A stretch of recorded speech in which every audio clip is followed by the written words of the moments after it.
టీడీపీలో ఉన్న మాలా సామాజిక వర్గం గానీ వైసీపీలో ఉన్న వాళ్ళు గానీ ఎవరు అబ్జెక్షన్ చెప్పలేదు. జగన్ కూడా ప్రైవేట్ కంపెనీలో ఉన్న వాళ్ళు ఇప్పుడు అదేమో జగన్ ప్రైవేట్ కంపెనీ, ఇది చంద్రబాబు నాయుడు ప్రైవేట్ కంపెనీ. వాళ్ళ ఇష్టానుసారంగా వాళ్ళకి ఇష్టం లేకుండా మాట్లాడగల ఇది ఉందా? ఒక కాంగ్రెస్ పార్టీలోనే ఉంటుంది ఇది. కాబట్టి వివేక్ వెంకటస్వామి వచ్చి బయటకెట్టి తీవ్రమైన అసమ్మతి తెలియజేశాడు. కాబట్టి ఆయన చేశాడు, ఆయన ఎమ్మెల్యే చేశాడు. మాట్లాడడానికి పార్టీ వాళ్ళ అధికారంలో ఉన్న పార్టీ చేస్తా ఉంటుంటే అసెంబ్లీలో మాట్లాడాడు కదా, మీరు చేసిన విధానం తప్పని చెప్పాడు కదా. ఆయన చెప్పకుండా ఏం లేదు కదా, అసెంబ్లీ చర్చలో పాల్గొన్నాడు కదా, దీనికి ఇది కాదని చెప్పాడు కదా. కాబట్టి మెజారిటీ బట్టి డిసైడ్ చేసేసి పార్టీలు బట్టి డిసైడ్ చేసేస్తే కింద మూలాలు ఎవరు ఉన్నారో వాళ్ళందరూ ఒప్పుకున్నట్టు కాదండి. We are dead against the categorization. ఎందుకంటే దీనివల్ల ప్రయోజనం లేదు. చేస్తారు, ఎవరికి న్యాయం చేసేస్తారు. లీగల్ గా ఏమైనా ఫైట్ చేస్తారా హర్ష కుమార్ గారు?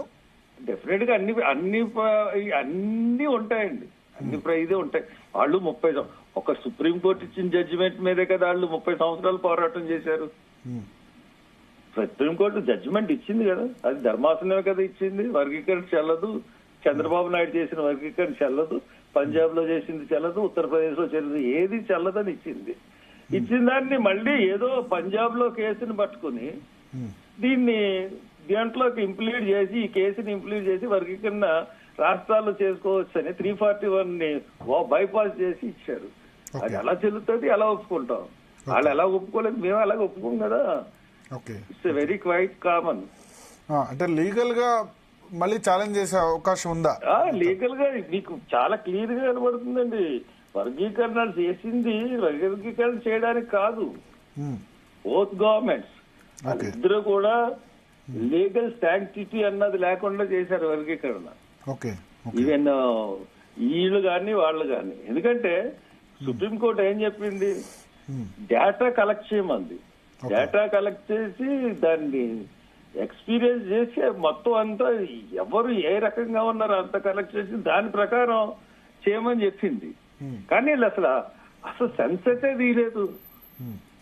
క్యాస్ట్ సెన్సెస్ తెలంగాణలో తీశారు కానీ ప్రత్యేకించి ఈ వర్గీకరణ గురించి సెన్సెస్ తీస్తుంటే దాని మీద తీసినట్టుగా సుప్రీంకోర్టు చెప్పినట్టు 2011 జనాభా లెక్కల ప్రకారం. అలాగే ఆంధ్రాలో అసలు డేటా అసలు లెక్కలే లేవు. కాబట్టి ఈ సుప్రీంకోర్టు చెప్పింది వీళ్ళు ఇష్టానుసారంగా లెక్కలు వాళ్ళ చేతిలో ఉన్న లెక్కలు పెట్టేస్తే సుప్రీంకోర్టు చెప్పిన తర్వాత, సుప్రీంకోర్టు జడ్జిమెంట్ వచ్చిన తర్వాత వర్గీకరణ గురించి మేము సెన్సెస్ మేము తయారు చేస్తున్నాం అని చెప్పేసి దాని మీద ఒక కమిటీ వేసి అది తీసి అప్పుడు చేసి దానికి మీరు చెప్పినట్టుగా ఏది క్రిమిలేయర్ జోడించి అప్పుడు అసెంబ్లీ తీర్మానాలు చెప్తే అది నిలబడుతుంది.